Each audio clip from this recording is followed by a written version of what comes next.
Abrimos una vez más los micrófonos de Refugio Zabala y en esta ocasión lo hacemos para poner el foco en el apasionante testimonio de Ivan Alexander. No es alguien cualquiera, creedme. Es un prestigioso neurocirujano a nivel internacional de Harvard, con una dilatada experiencia a sus espaldas, gran conocedor de los misterios del cerebro humano, alguien que tuvo un acontecimiento en su vida que fue un antes y un después. Pero lo sorprendente de todo esto es descubrir, como vamos a hacerlo ahora, en qué consiste ese acontecimiento que vivió en propia carne y sobre todo ver la repercusión que ha tenido en su vida. Porque antes de ese acontecimiento, Ivan Alexander era muy reacio, muy escéptico a las experiencias cercanas a la muerte.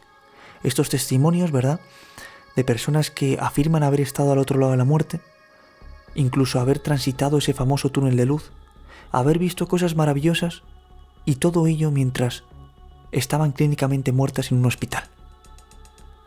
Ivan Alexander, como buen científico que es, era muy reacio a todo esto. Lo veía como algo alucinatorio que no tenía fundamento alguno. Pasó de esa postura a estar ahora en la actualidad plenamente convencido de que después de la muerte hay algo, hay vida. Se ha convertido en un gran defensor de las experiencias cercanas a la muerte, porque él mismo experimentó algo tremendo, que vamos a descubrir y que nos lleva a un lunes concreto. Un lunes 10 de noviembre del año 2008.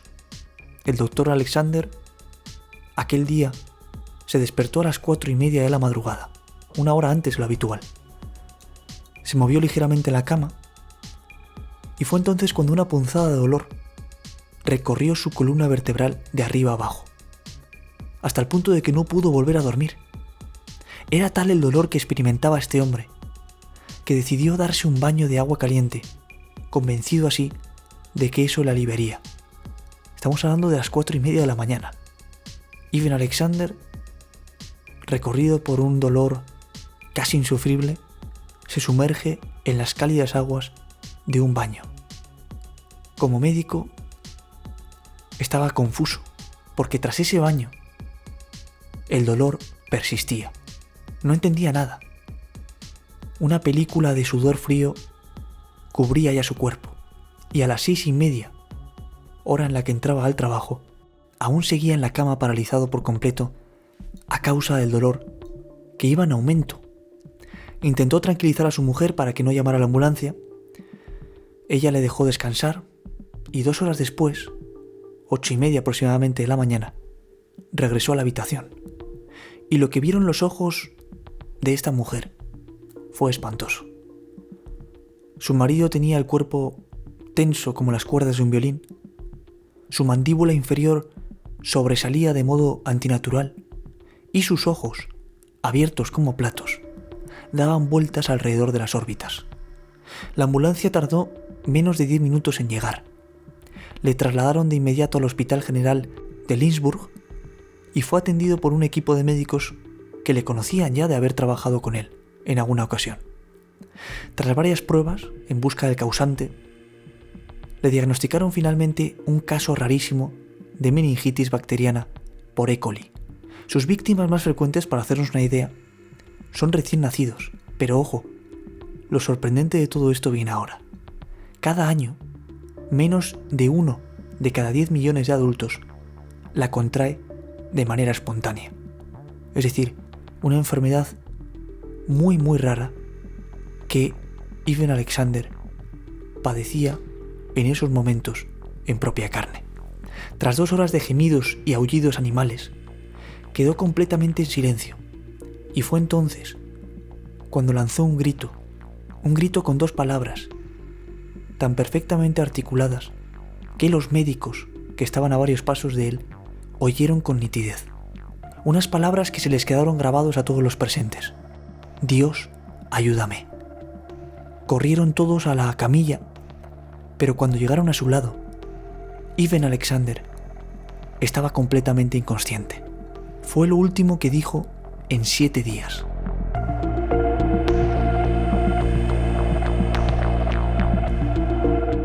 Durante ese tiempo, el doctor Alexander viajó a un lugar lleno de amor y belleza, en palabras textuales suyas.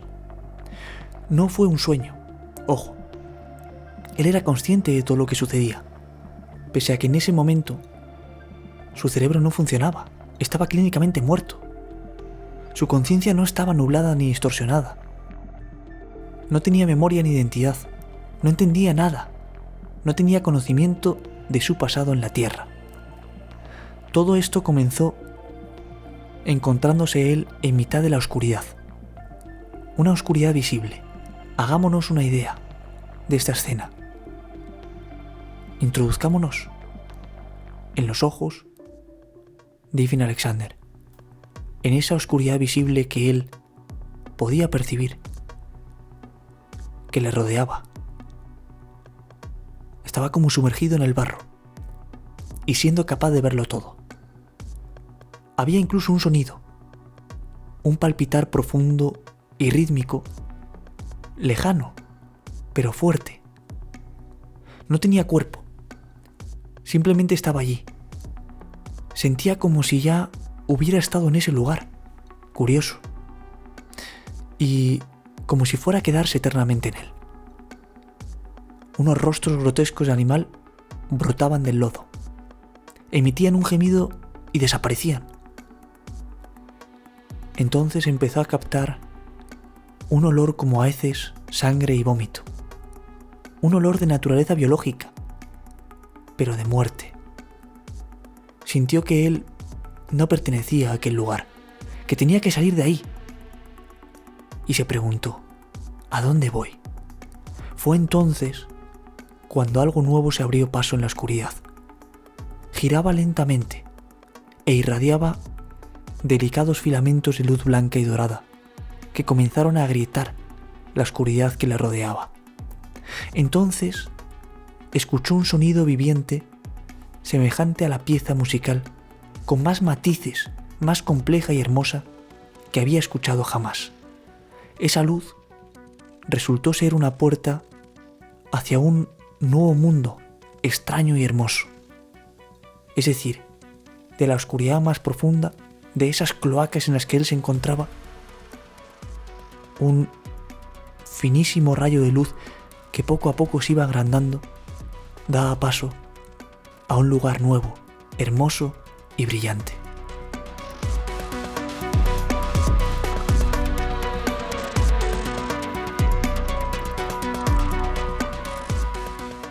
Brillante, extático, asombroso.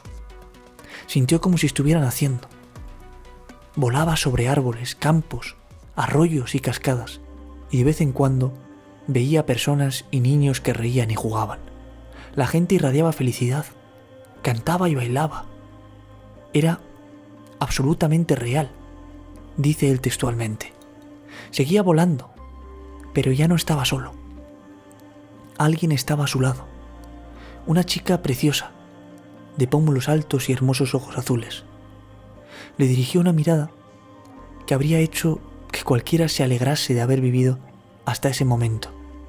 Una mirada pura, una mirada que traspasaba el alma. No era una mirada romántica, tampoco amistosa.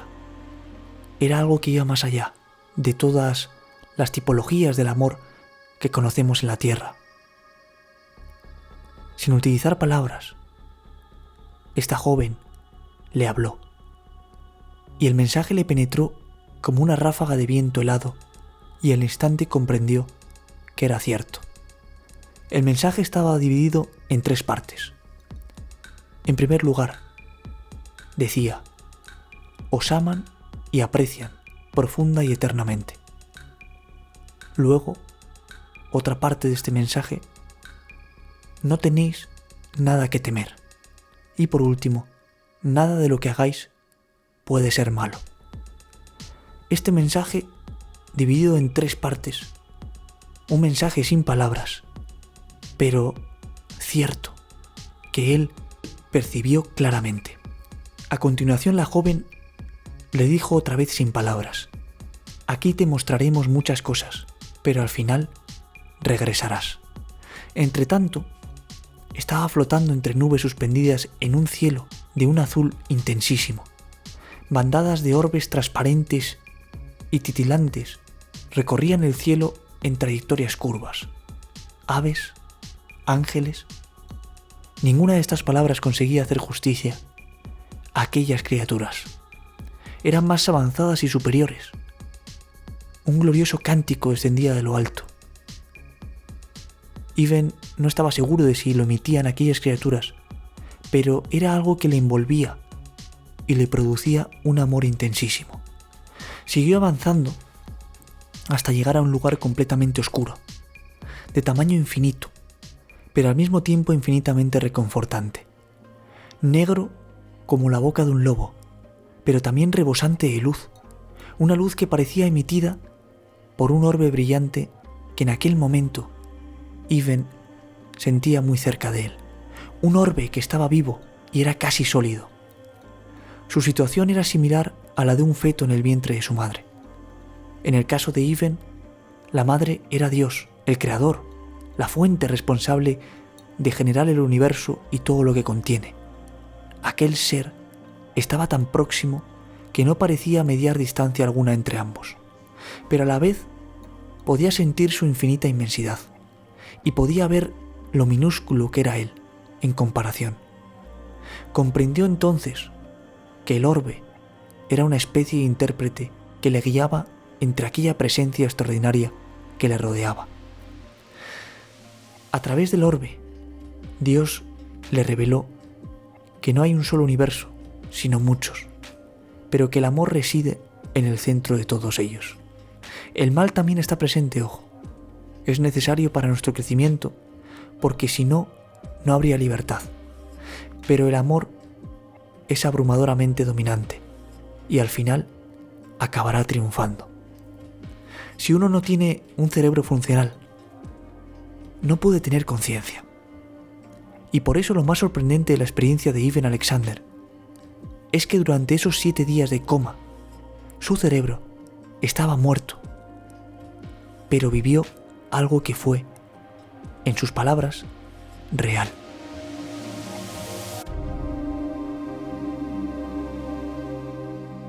No tiene explicación clínica, pero fue así. Esto le ha llevado a pensar a ciencia cierta que la muerte del cuerpo y del cerebro no supone el fin de la conciencia. Es decir, que la experiencia humana continúa más allá de la muerte. Y lo que es más importante, lo hace bajo la mirada de Dios, como el propio Iven Alexander pudo experimentar.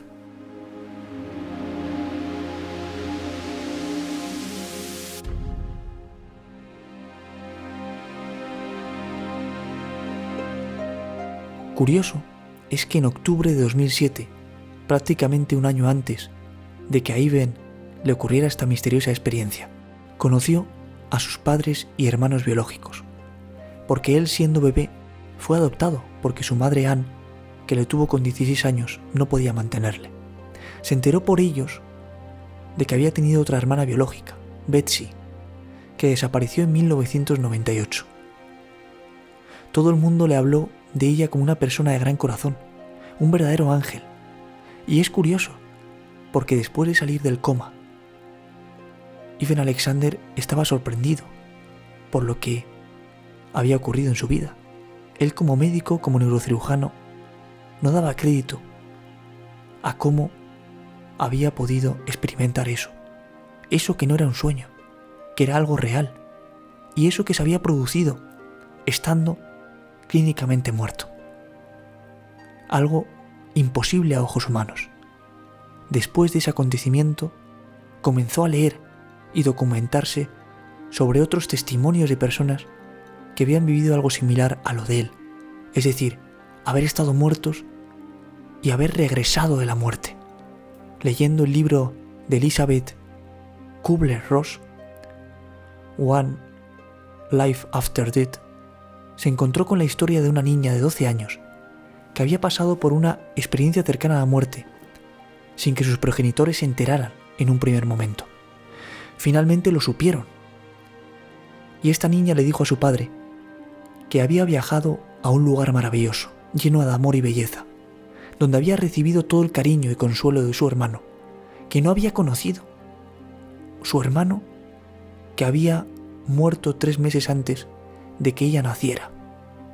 La niña era imposible que supiera de la existencia de este hermano suyo. Iven ató cabos entonces, y posando su mirada inquieta en una fotografía de su hermana Betsy, que le había dado otra hermana, cayó en la cuenta de que aquella joven que le había acompañado en su viaje por el cielo, aquella joven de mirada penetrante, aquella joven que hablaba sin palabras, aquella joven era la misma que la de la fotografía.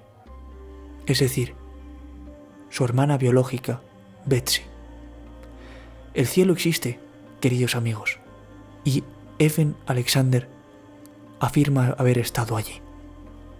Esta historia es una más de tantas, pero es muy fuerte. Hay muchas, sí, pero esta es fuerte en primer lugar porque estamos hablando de un neurocirujano, de un hombre de ciencia, de un hombre que antes de esto era completamente escéptico y que después de haber vivido esto en propia carne y no habiendo encontrado respuesta a ojos humanos, es ahora un gran defensor de que después de la muerte hay vida. Un gran defensor de las experiencias cercanas a la muerte. Un gran defensor, en definitiva, de la esperanza que nos mantiene vivos aquí en esta vida. La esperanza de saber que la muerte no es el final de todo, sino el comienzo de lo más grande, para lo que estamos precisamente aquí en esta tierra. El comienzo de la vida en mayúsculas. Ver esto en un científico reputado es sorprendente. Y ver cómo a él le ha cambiado la vida, cómo sigue con vida a día de hoy, y cómo sigue investigando todos estos testimonios e indagando cada vez más en el cerebro humano, es sorprendente. Y comprobar cómo es un hombre de fe, un hombre piadoso, un hombre que asiste a la iglesia, un hombre de Dios, un hombre en definitiva de luz, porque para eso estamos aquí, para ser luz en las tinieblas, ¿o no?